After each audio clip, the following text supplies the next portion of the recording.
Hey, how you doing, Jay? Hey, everyone else. Hey, Jay, I came here because I'm a Protestant. Well, I guess you could say former Protestant. But because I've been, converting to Catholicism. But I kind of wanted to ask a question about Eastern Orthodoxy. Sure. Because I see a lot of differences, and I want to know your thoughts on FILIOQUE. Okay. Go ahead. Yeah. So, So, do you? What's the Orthodox position? Do y'all deny that there's any procession of the Holy Spirit through the Son? No, there is a procession through the Son, but it is not his existential hypostatic origin.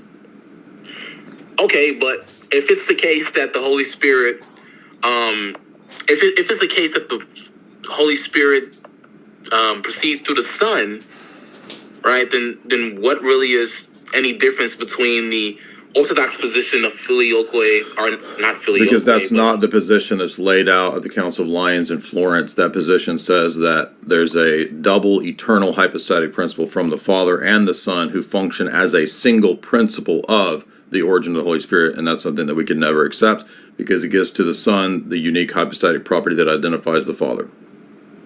Well, you would agree that there's going to be a distinction between being begotten and being preceded, right? That has nothing to do with what I just said. Well, yes, it does, because the Catholic, like you said, the Catholic position is going to be that the Father and the Son is the one principle that the Holy Spirit spirates from. There's nothing that two persons in the Trinity share, as the Cappadocians say, that one lacks, and so you've created a dyad. So you reject. I've created a dyad. How is that the case?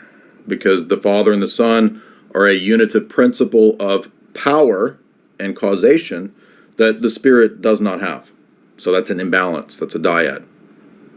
Oh, but that's what distinguishes being begotten, or the Son being begotten, and the Spirit being preceded, right? Because of the amount of people that takes that takes part, or the amount of persons that take part in preceding the Holy Spirit, right? At least in the Catholic view, right, we can make the case that the Holy Spirit truly is preceded and not just begotten, right, from the Father. The Son. Yeah, so you're repeating Roman Catholic pop apologetics that doesn't even address like the level at which we're talking about this question. So can you repeat to me what my argument was? Yeah. Your argument was that, you pretty much just laid out our position. Then you said that, I've created a dyad because there's going to be like the two persons, the Father and the Son, being the one principle in which, right, the Holy Spirit pretty much originates from or gets essence from. Is that your position? And why is that a problem? Yeah, I don't see the problem. That's the thing. Why did I say that's a problem? Well, you said it was a problem because I created a dyad, right? And why is that? I said specifically there's a reason why. Yeah, because the Father and the Son is the one principle. And why is that a problem? You tell me. Okay. God. I mean, I'm trying really hard to be patient with you guys, but like I literally stated explicitly what the problem is, and you've come with like level 1 understanding, and you want to debate it, which is fine. I don't mind doing it, but did it ever occur to you? Did it ever occur to you to maybe read some of the arguments on this before you went to debate it? Yeah, I know. So But you can't restate my argument. So are you not listening to what I said, or you just didn't catch it? You want me to state it again? Well, your position on the matter would be that the Father is the only principle, right? And who said that? Anybody in church history?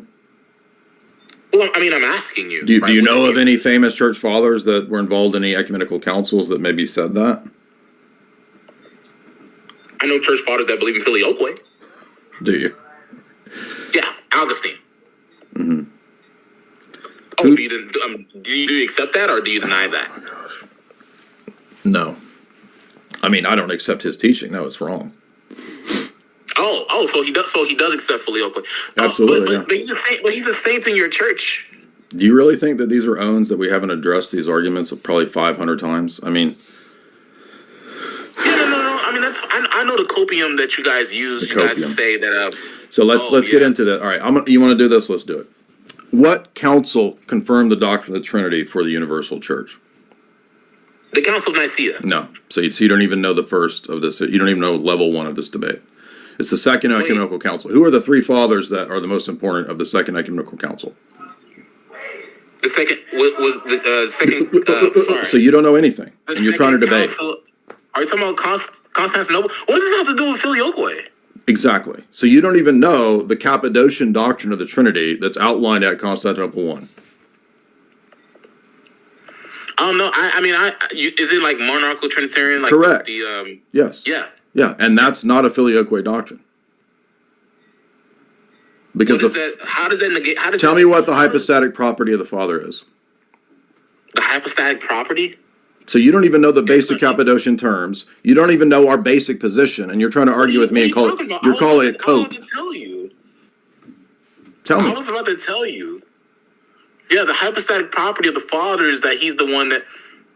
Again, he's the one principle, right? He's the one principle. But you just said a minute ago that you agree that the Son is also a co-principle with him. So he's not the one principle. How many principles are? How many principles are there? We believe there's one principle. No, you don't. You believe there's one, and you contradict it by saying that the Father and the Son together are a principle. That's 2. Yeah, that's one principle. It's not going to be 2 principles. You just said the Father is a principle, and then you said the Father and the Son are a principle. That's 2. Can you count? The Father and the what? What are you? What? Are you going to use this Dyer argument? Are you this dumb? Really? You don't even know our position. You said the Father is the principle, right? The Father and the Son are the one principle. At first, you said the Father is the principle. I asked you his hypostatic property. You said it was to be the principle. That's his You said that. Don't lie. You said that. Yeah, no, yeah. I understand that the Father is going to be the principle. Then there you go. Now you contradicted because the Father and the Son together are now a principle. That's the problem. So that's 2 principles. When did I never negated that the Son is a principle. If the Father is the principle and the Son also with him is also a principle, that's 2. No, I don't know. They're both the same principle. Okay, now you're a modalist because now you've said the Father and the Son together are a principle. That's modalism. How does that follow? Because that's the argument that the Cappadocians made against the Eunomians. You're confusing hypostatic properties with common powers and energies. Where are you getting this notion from? Have you read Basil on the Holy Spirit? Have you read Basil against Eunomius? Oh, Saint Basil against the whole. Saint Basil against what? You would be. I thought you knew all this stuff. You're not familiar with those works? Can you repeat? Can you repeat what you said? Basil on the Holy Spirit and Basil against Eunomius. Have you read those? Against Eunomius. Eunomius. Don't even know the words. Yeah. What Eunomius. What does Saint Basil? What does Saint Basil say against Eunomius? Eunomius. So you're not even familiar with this. You're not familiar with any of this stuff. You're a clown. Because it shows that you're not familiar with the literature and you're trying to debate it. Why? That's not true. It is true. You don't know the terms. You're demonstrating your ignorance of the whole scope of this. Oh, because I pronounced the term wrong. No, it means that you're not familiar with the literature. You couldn't even tell me 2 of the works. This is gonna no. Have you read this? Have you read this literature? Dude, I just have you read this literature? The literature on, say, Basil against Eunomius? Eunomius. Yeah. Why does that matter? Can you show me where? Because it shows that it shows that you're not familiar with the topic. You don't know how to pronounce the basic terms right. No. You're about to cry, dude.